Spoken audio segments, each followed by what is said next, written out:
Russia से oil खरीदना बंद कर दिया।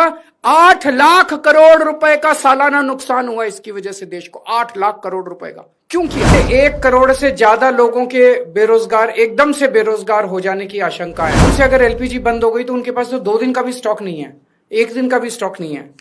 इसकी वजह से अब मुंबई में 20% होटल और रेस्टोरेंट बंद हो चुके हैं और लगभग अगले 2 दिन के अंदर 50% रेस्टोरेंट और होटल बंद होने जा रहे हैं। नॉन अलाइंड पॉलिसी भारत की विदेश नीति पिछले 75 साल से चली आ रही थी, जिसको प्रधानमंत्री ने चंद दिनों के अंदर डिमोलिश कर दिया।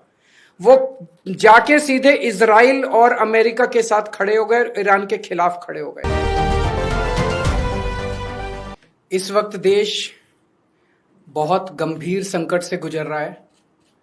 पूरे देश में एलपीजी गैस जिसे हम बोलते हैं, जो घरों में खाना बनाने के भी काम आती है, रेस्टोरेंट में, इंडस्ट्री में, तरह तरह से लोग इसका इस्तेमाल करते हैं एलपीजी सिलेंडर का, गैस का। इसकी देश में भारी किल्लत हो गई है और उसका कारण है कि पूरे देश में जितनी डेली प्रोडक्शन होती है उसकी 50% प्रोडक्शन कम हो रही है, 50% प्रोडक्शन कम हो रही है। ये कैसे, मैं आपको थोड़ा समझाता हूँ। हमारे देश में जितनी एलपीजी की खपत है उसका 60% इंपोर्ट होता है और उस 60% इंपोर्ट का 90% स्ट्रेट ऑफ हॉर्मुज से आता है। और स्ट्रेट ऑफ हॉर्मुज अब इंडिया में जितना आता था इंडिया के लिए बंद हो गया, तो 90% इंपोर्ट्स कम हो गए हैं। तो लगभग 50-55% प्रोडक्शन हमारे देश की एलपीजी की कम हो गई है। इसका सबसे ज्यादा खामियाजा इस वक्त इमीडिएटली रेस्टोरेंट्स और होटल बर्दाश्त कर रहे हैं। सरकार ने आदेश जारी किया है कि रेस्टोरेंट और होटल्स को एलपीजी गैस मुहैया नहीं कराई जाएगी। रेस्टोरेंट्स एंड होटल्स एलपीजी की स्टॉक नहीं रख सकते, वो उसको स्टोर करके नहीं रख सकते क्योंकि सेफ्टी कंसर्न्स होते हैं। तो जितने एलपीजी सिलेंडर उनको रोज चाहिए होते हैं उतनी डेली की डेली उनको सप्लाई की जाती है। तो अब एकदम से अगर एलपीजी बंद हो गई तो उनके पास तो 2 दिन का भी स्टॉक नहीं है, 1 दिन का भी स्टॉक नहीं है। इसकी वजह से अब मुंबई में 20% होटल और रेस्टोरेंट बंद हो चुके हैं और लगभग अगले 2 दिन के अंदर 50% रेस्टोरेंट और होटल बंद होने जा रहे हैं। तमिलनाडु में लगभग 10,000 होटल और रेस्टोरेंट्स बंद होने की कगार पे हैं। पंजाब और दिल्ली एनसीआर में हजारों होटल और रेस्टोरेंट्स आने वाले कुछ दिनों के अंदर बंद होने जा रहे हैं। और ये पीक वेडिंग सीजन है, शादियों का सीजन है। तो मुझे लगता है अगर ये जारी रहा तो बहुत सारे लोगों को शादियां पोस्टपोन करनी पड़ेंगी। और इसी तरह की कहानियां बेंगलोर, हैदराबाद, पश्चिम बंगाल, छत्तीसगढ़, हरियाणा, बिहार, सब जगह से आ रही हैं। मोरबी जो गुजरात में है, जिसको कि टाइल इंडस्ट्री का एक तरह से कैपिटल माना गया है, वहां पे 650 इंडस्ट्रीज हैं। उनमें से 170 इंडस्ट्री बंद हो चुकी है और 1 लाख लोग बेरोजगार हो चुके हैं। पूरे देश में इससे 1 करोड़ से ज्यादा लोगों के बेरोजगार एकदम से बेरोजगार हो जाने की आशंका है। और इतने बड़े स्तर पे अगर लोग बेरोजगार हो गए तो क्या स्थिति होगी हम सोच सकते हैं। और पिछले दिनों में सरकार ने कॉमर्शियल भी और डोमेस्टिक भी दोनों एलपीजी के दाम काफी ज्यादा बढ़ा दिए हैं। जो सरकार ने बढ़ाए वो तो अलग है, लेकिन अब मार्केट में जम के ब्लैक हो रही है एलपीजी की चारों तरफ। हमें यह समझना पड़ेगा ये क्यों हो रहा है। ये हो रहा है क्योंकि इजराइल और अमेरिका ने ईरान के ऊपर हमला किया है। स्ट्रेट ऑफ हॉर्मुज जो है, वहां से दुनिया का काफी ज्यादा तेल और गैस जो है उसका आवागमन होता है। ईरान ने स्ट्रेट ऑफ हॉर्मुज पे कब्जा किया हुआ है और ईरान ने कहा है कि जो उनके फ्रेंडली देश हैं केवल उन्हीं को वहां से अपनी शिप्स ले जाने लाने का अधिकार होगा। तो जैसे रशिया, चाइना, केवल उनके शिप्स को अलाउ किया जा रहा है। इंडिया ने सबसे बड़ी, प्रधानमंत्री मोदी जी ने सबसे बड़ी गलती जो की है वो ये है, किसी भी युद्ध के अंदर जब हमारा कोई स्टेक ही नहीं है, हमें किसी भी पक्ष का साथ नहीं देना चाहिए था, हमें न्यूट्रल रहना चाहिए था। नॉन अलाइंड पॉलिसी भारत की विदेश नीति पिछले 75 साल से चली आ रही थी, जिसको प्रधानमंत्री ने चंद दिनों के अंदर डिमोलिश कर दिया। वो जाके सीधे इजराइल और अमेरिका के साथ खड़े हो गए, ईरान के खिलाफ खड़े हो गए। युद्ध शुरू होने के एक दिन पहले उन्हें इजराइल जाने की क्या जरूरत थी? युद्ध शुरू होने के एक दिन पहले उन्होंने नेतन्याहू को झप्पी पाने की क्या जरूरत थी? ये करके उन्होंने पूरे देश को संकट के अंदर डाल दिया है। और वो ऐसा क्यों कर रहे हैं, ये हमारी समझ के परे है। आज तक भारत ने कभी भी अंतरराष्ट्रीय स्तर के ऊपर ना इस साइड का पक्ष लिया ना उस साइड का पक्ष लिया।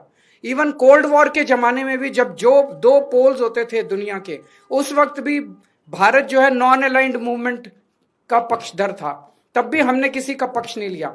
अभी प्रधानमंत्री जी ने सीधे सीधे अमेरिका के और इजराइल के पक्ष में अपना वो रखा, और हमने ईरान जो हमारा पुराना दोस्त था, जिसके साथ हमारा काफी वो था, उसको हमने अपना दुश्मन बना लिया।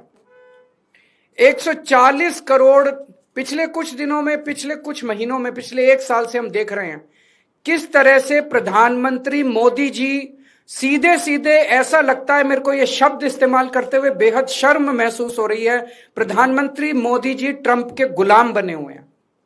140 करोड़ लोगों के इस महान देश को प्रधानमंत्री मोदी जी ने अमेरिका की कॉलोनी बना दिया। अमेरिका, हम देखते हैं जब अंग्रेज आए थे, अंग्रेजों ने भारत पे क्यों कब्जा कर लिया?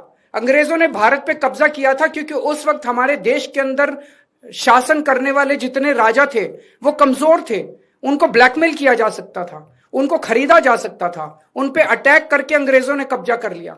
आज अमेरिका ने हमारे देश पे कब्जा कर लिया है क्योंकि एक तरह से हमारे देश का प्रधानमंत्री कमजोर है, उसको ब्लैकमेल किया जा रहा है। प्रधानमंत्री को किस वजह से ब्लैकमेल किया जा रहा है? एक एक देशवासी का खून खौल रहा है इस टाइम।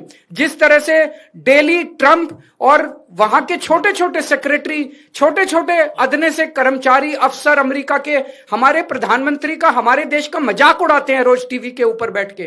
खून खौल उठता है एक भारतवासी का, खून खौल उठता है एक देशवासी का, जिस तरह से हम इतनी जिल्लत और इतनी इंसल्ट महसूस कर रहे हैं। ऐसा हमने क्या किया है? हमारा यही कसूर है कि हमारा प्रधानमंत्री एक कमजोर आदमी है। जो आदेश देते हैं ट्रंप, सर झुका के, जी हजूर करके हमारे देश के प्रधानमंत्री उसको मान लेते हैं। ट्रंप ने कहा अपनी कॉटन ड्यूटी, जो अमेरिका से कॉटन आएगी उस पर ड्यूटी 0 करो। प्रधानमंत्री ने कहा जी हजूर, करते हैं, और कर दी। भारत के सैकड़ों लाखों किसान इसकी वजह से बर्बाद हो गए, लेकिन उन्होंने ट्रंप की सुनी। ट्रंप ने कहा रशिया से ऑयल खरीदना बंद करो, मोदी जी ने कहा जी हजूर, करते हैं। रशिया से ऑयल खरीदना बंद कर दिया। 8 लाख करोड़ रुपए का सालाना नुकसान हुआ इसकी वजह से देश को, 8 लाख करोड़ रुपए का। क्यों किया? ट्रंप ने कहा जितना सामान तुम भेजोगे उस पर 18% ड्यूटी लगेगी, और जो अमेरिका से सामान इंडिया आएगा उस पर 0% ड्यूटी लगेगी। मोदी जी ने कहा जी हजूर, करते हैं, और उन्होंने कर दिया। देश के कितने कर्मचारी बेरोजगार हो गए, कितनी इंडस्ट्री बंद हो गई, लाखों करोड़ों किसानों का नुकसान हो गया। और अब उन्होंने इस युद्ध के अंदर ट्रंप का और इजराइल का साथ दिया है। हम ये जानना चाहते हैं कि प्रधानमंत्री जी की क्या मजबूरी है? कुछ तो है ट्रंप के पास, प्रधानमंत्री मोदी जी का, जिस वजह से मोदी जी इतने मजबूर हैं।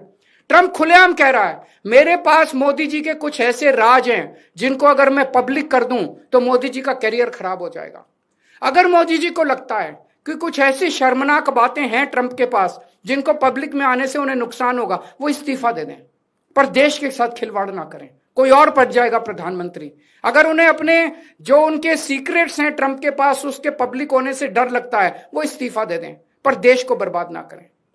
1947 में हमारा देश आजाद हुआ, उस वक्त हमारा देश इकोनॉमिकली और कई चीजों में बहुत कमजोर था। इसके बावजूद पूरी दुनिया में भारत की एक इज्जत थी, पूरी दुनिया के अंदर भारत का सम्मान होता था। 1971 में जब सीधे सीधे अमेरिका ने धमकी दी थी इंदिरा गांधी जी को, तत्कालीन प्रधानमंत्री को, कि अगर तुमने पाकिस्तान पे हमला किया तो अमेरिका भारत पे हमला कर देगा, इंदिरा गांधी ने अमेरिका की एक नहीं सुनी। हमने पाकिस्तान पे हमला करके बांग्लादेश को आजाद कराया।